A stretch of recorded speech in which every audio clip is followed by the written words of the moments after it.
Hello बच्चों, नमस्कार। मैं हूं नारायण पटेल आपके अपने चैनल पे। आज हम क्लास 9th का 5वां चैप्टर लेके आए हैं जिसका नाम है पादप तथा जंतुओं का संरक्षण, conservation of plant and animal. इस पर बेस्ड आपको 30 प्रश्न मिलेंगे जो कि आपको परीक्षा में 100% देखने को मिलेंगे। तो आइए फटाफट इसे शुरू कर लेते हैं। देखिए, सबसे पहला प्रश्न आपके सामने है, पृथ्वी का वह भाग जिसमें जीवधारी निवास करते हैं क्या कहलाता है?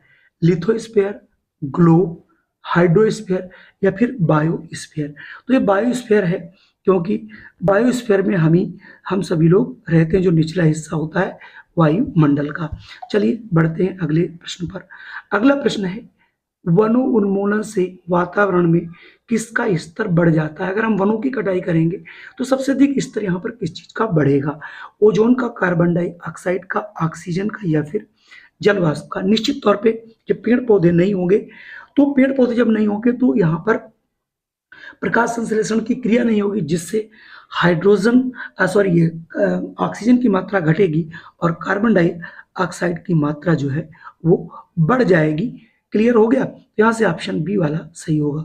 अगला प्रश्न है, निम्नलिखित में से कौन पंचमढ़ी बायोस्फीयर रिजर्व का भाग नहीं है? यहाँ पर नहीं पूछा जा रहा है कि बोरी वाइल्ड लाइफ सेंचुरी ये तो है ही, सतपुड़ा नेशनल पार्क ये भी है, बांदीपुर नेशनल पार्क ये उसमें सम्मिलित नहीं है, जबकि पंचमढ़ी वाइल्ड लाइफ सेंचुरी है। तो यहाँ पर जो तीसरा वाला होगा ऑप्शन सी, ये वाला सही नहीं है।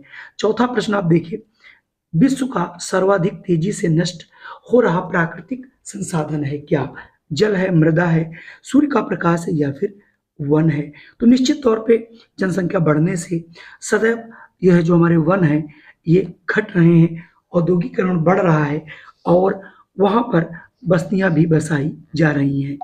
अगला हमारा प्रश्न है पांचवा, निम्नलिखित में से कौन सा जंतु मध्य प्रदेश के सतपुड़ा नेशनल पार्क में लंबे समय से प्राप्त नहीं होगा? लंबे समय से प्राप्त नहीं होगा, कौन सा इसमें है? पांचवे में, पांचवा ये जंगली भैंसा जो है वो नहीं मिलेगा। ठीक है, बाकी जंगली भालू, दल दलदली घड़ियाल मिलेंगे, जंगली कुत्ते भी मिलेंगे। अगला प्रश्न छठा है, वे प्रजातियां जो किसी विशिष्ट क्षेत्र में पाई जाती हैं उन्हें क्या कहते हैं? जिनके एक विशिष्ट क्षेत्र में ही वो पाई जा सकती हैं उनको कहते क्या है उस चीज को?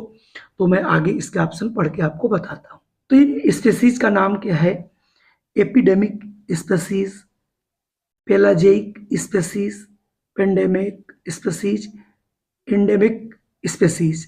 तो जो एक विशिष्ट क्षेत्र में, जैसे वहां पे आया था कि वो प्रजातियां जो किसी विशिष्ट क्षेत्र में पाई जाती हैं तो इन्हें कहा क्या जाता है? तो उनको कहा जाता है एंडेमिक स्पेसीज, यानी ऑप्शन डी वाला यहाँ से सही होगा बच्चों।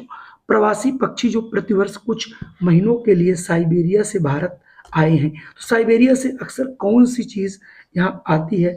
कौवा है, कोयल है, सारस है या फिर किंगफिशर है? आपने देखा होगा जब भी सर्दी का मौसम होता है, चूंकि साइबेरिया बहुत ठंडा क्षेत्र है, तो वहां से जो सारस है वो भागकर इंडिया की ओर प्रस्थान करते हैं, बाकी इनमें से नहीं। अगला हमारे पास है प्रश्न, Sanjay Gandhi world life sanctuary कहाँ स्थित है?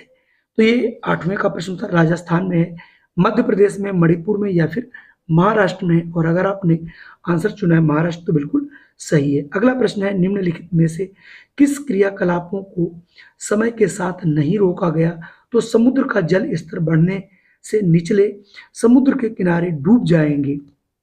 विलवणीकरण, वैश्विक तापन, मरुस्थलीकरण या फिर इनमें से कोई नहीं? तो निश्चित तौर पे ग्लोबल टेम्परेचर बढ़ रहा है, आप पहले भी इसके हम पढ़ा चुका हूँ। और जब ग्लोबल टेम्परेचर बढ़ेगा तो ग्लेशियर जो है वो पिघलेंगे और पिघलने से जो समुद्र का जल स्तर बढ़ेगा, जिससे जो उसके किनारे हैं, जो उसके संपर्क में है, वो सभी डूब जाएंगे। अगला प्रश्न है, सर्पों को अत्यधिक संख्या में मारा जाता है क्योंकि? कि सर्पों को क्यों मारा जाता है, ये चीज पूछा जाता है कि ये सर्वाधिक विषैले होते हैं, ये चूहों को मारते हैं, इनकी त्वचा महंगी होती है, ये फसलों को हानि पहुंचाते हैं। तो बेसिकली जो तस्कर लोग हैं उनकी त्वचा को बेचते हैं, इसी कारण इनकी जो तस्करी होती है और इसलिए इन्हें भारी संख्या में मारा जाता है। अगला प्रश्न है, राजस्थान में स्थित नेशनल पार्क क्या नाम है उसका? कार्बेट नेशनल पार्क ये तो है नहीं, तो उत्तराखंड का हो गया।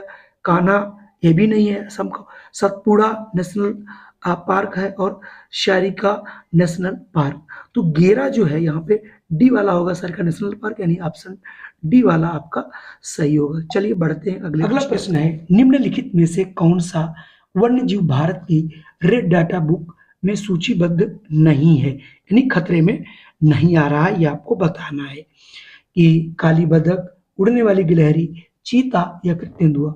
तो तेंदुआ जो है अभी इसको जो है रेड डाटा बुक में दर्ज नहीं किया गया है। अगला है साइबेरियन सारस प्रत्येक वर्ष शीत ऋतु में कुछ महीनों के लिए भारत आते हैं, अत्यधिक गर्मी से बचने के लिए, अत्यधिक सर्दी से बचने के लिए, अत्यधिक वर्षा से बचने के लिए, या परभक्षियों के बचने के लिए। तो वहाँ पर बहुत ज़्यादा सर्दी होती है, तो सर्दी को बचाने के लिए वो आप दूसरे देशों में पलायन करते हैं। अगला है निम्नलिखित में से कौन वन्य जीव किसान का मित्र है? सभी को पता है, इसका आंसर मालूम होगा कि किसानों का वन्य जीव किसान मित्र है।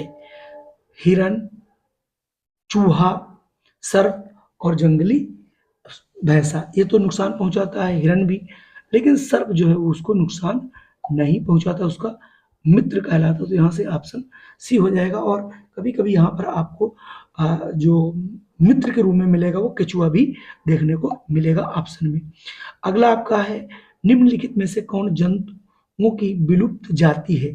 चीता है, मरुस्थली बिल्लो है, बर्फ तेंदुआ है, या फिर डोडो है। तो आपको सही मालूम होना चाहिए, जो डोडो पक्षी है वो अब इस समय धरती पर नहीं है, बिल्कुल विलुप्त हो चुका है। अगला है निम्नलिखित में से कौन वनोन्मूलन का दुष्परिणाम नहीं है? मृदा अपरदन में वृद्धि, पृथ्वी के ताप में वृद्धि, वर्षा में कमी कमी या बाढ़ में कमी। तो यहाँ पर ये पूछ रहा था नहीं है, तो यहाँ पर बाढ़ में कमी नहीं होगा।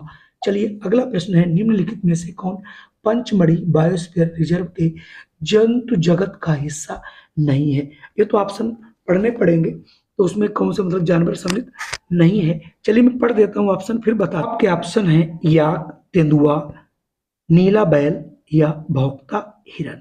तो यहाँ पर सही आंसर हो जाएगा ए वाला याक। बहुत विशिष्ट प्रश्न है, इन्हें आप जरूर याद रखिएगा। क्वेश्चन नंबर 18, किसके अवैध शिकार के कारण खाद्यान्नों के उत्पादन में कमी आती है? चिड़िया, सर्फ, टिड्डा, चूहा। तो इसका अगर सही आंसर देखा जाए वो होगा सर्प, क्योंकि सर्प जो होता है ये कई चीजों को अपना शिकार बनाता है, चाहे वो चूहा हो, चाहे चिड़िया हो, टिड्डे, इन सबको खाता है। तो इससे जो है खाद्यान्न उत्पादन में कमी आती है, क्योंकि इनकी जब संख्या बढ़ेगी तो फसलों का नुकसान ही बढ़ेगा। अगला है निम्नलिखित में से किस क्रियाकलाप से वनों के संरक्षण में सहायता प्राप्त होती है? सूती कमीज का पुनर्चक्रण, रेशमी कंबलों का पुनर्चक्रण, जूट के रस्सों का पुनर्चक्रण, या गत्तों से बॉक्सों का पुनर्चक्रण। तो यहाँ पर ऑप्शन डी सही होगा, गत्ते के बॉक्सों का पुनर्चक्रण, ऑप्शन डी। चलिए बढ़ते हैं अगले प्रश्न पर। अगला और ये अंतिम प्रश्न आज का है, निम्नलिखित में से कौन जंतु जाति संकटग्रस्त है? डायनासोर, एशियन शेर, आयरिश भालू, हयाना। तो यहाँ पर सही आंसर होगा एशियन शेर जो है वो अब संकटग्रस्त है। तो यहाँ से चूंकि डायनासोर की तो बात ही नहीं कर सकते, क्योंकि वो पृथ्वी पर है ही नहीं, वो तो विलुप्त हो चुके हैं। कुल मिला के आज के ये 20 प्रश्न थे। संभवतः ये 20 प्रश्न आपको पसंद आएंगे। फुल्ली एनसीईआरटी से यहाँ पर सारे प्रश्न लिए गए हैं। जय हिंद, वंदे मातरम। फिर मिलता हूँ एक नई वीडियो में, लेकिन वीडियो को शेयर करना और इसे लाइक करना मत भूलना।